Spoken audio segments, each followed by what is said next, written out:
Epilepsy warning. This video contains flashing lights. It was the mid-90s, and the two most popular video game consoles were the Super Nintendo Entertainment System and the Sega Genesis. Both systems were cartridge-based 16-bit game systems that had plenty of standout titles. But with the bitter rivalry between Sega and Nintendo in full swing, they knew they had to keep up with new technology to stay ahead in the gaming industry.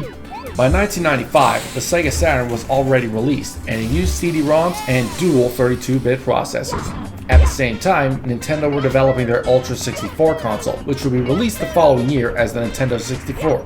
But, on September 9, 1995, the PlayStation would be released in North America, and it would be released in Europe just a couple weeks later.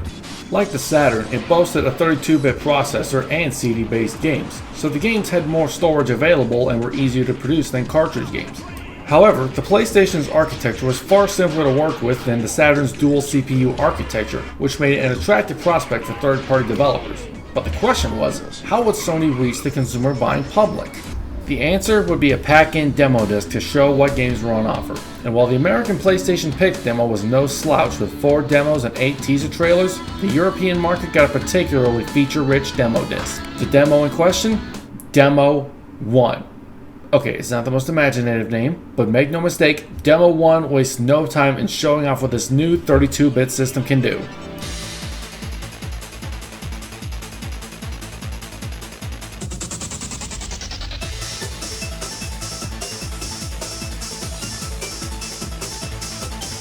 Right off the bat, the intro sequence is high energy with its drum and bass soundtrack, showing off previews of the playable demos and teasers on offer, intercut with random text specifications and a list of publishers that were making games for the PlayStation, all to really show off what made the system so advanced in the most mid-90s way possible.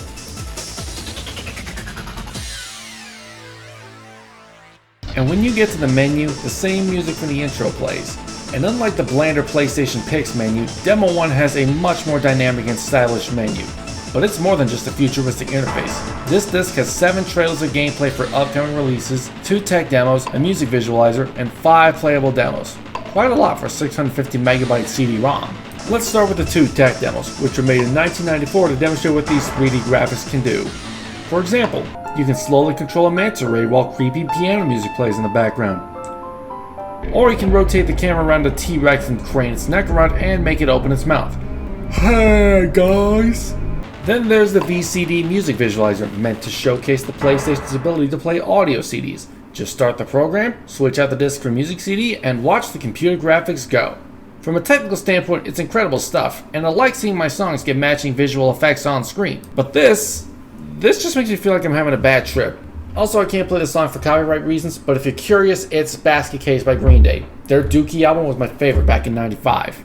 Now we have the previews. They're all gameplay footage, nothing too fancy. Tekken, the first in an iconic series of PlayStation fighting games, and this preview showcases what sets it apart from other 3D fighters of the time. Warhawk, a 3D space shooter with multiple weapons and the ability to switch between hovering and flight modes. And they remade it as a multiplayer game for the PS3? Not gonna lie, that looks really cool too. Twisted Metal. It's got machine guns, aggressive driving, a wide variety of weapon pickups, explosions, cars falling off high places, and Sweet Tooth. What's not to love? Rapid Reload. It's a 2D shooter like Metal Slug, and some of the weapons look absolutely insane. It looks like a blast to play with 2 players.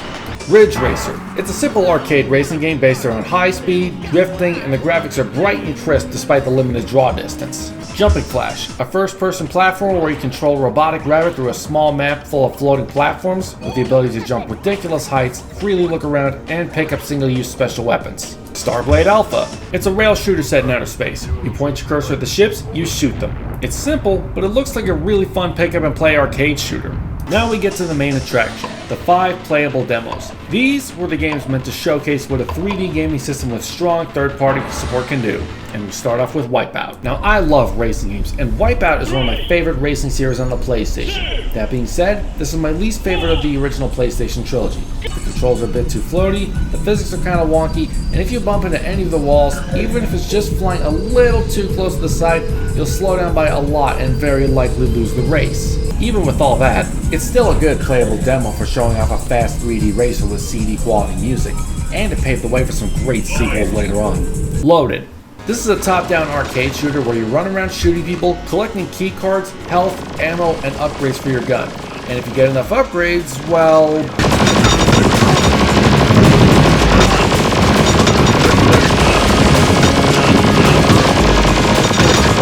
the enemies in the game don't stand a chance. It may not have the blood that the full release does, but it's still a pretty fun game. And at the end of the level, you get this face staring at you for your troubles. Well done. Total NBA 96, or NBA ShootOut in the US. This isn't your traditional demo because you don't control any of the players, just the camera angles. You have 4 automatic camera angles and a 5th one that you can manually control. I don't have much to say other than that because, again, you can't actually play the game. Just watch these 2 teams shoot hoops, I guess. Destruction Derby. Honestly, this racing game just doesn't hold up as well as it did when it was new. What kind of music do you think would fit for a game where you're incentivized to crash as many cars as possible? Hey, Well, not this, that's for sure. And the handling just feels too stiff to reliably maneuver around other racers trying to ram into you. Honestly, as much as I love a Demolition Derby mode in a racing game, Destruction Derby 2 and Raw do it far better than the original. It's an early 3D racer, and man does it feel like it. Battle Arena Toshinden. The PlayStation had plenty of successful fighting game series, not just Tekken, there's also Bloody Roar, Street Fighter, Mortal Kombat, Dead or Alive. So why isn't Battle Arena Toshinden as fondly remembered? Well, after picking Foe for his ridiculous mustache and Wolverine claws, why are these controls so stiff? Why do you jump 20 feet in the air every time you jump? Why can't I roll when I press the roll button?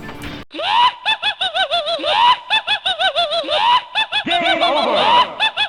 I hate this. So overall, while some of the playable demos haven't aged that well, the whole package served as Europe's first introduction to the PlayStation. Even before games like Resident Evil, Symphony of the Night, or Final Fantasy VII were released and will leave their mark on gaming history.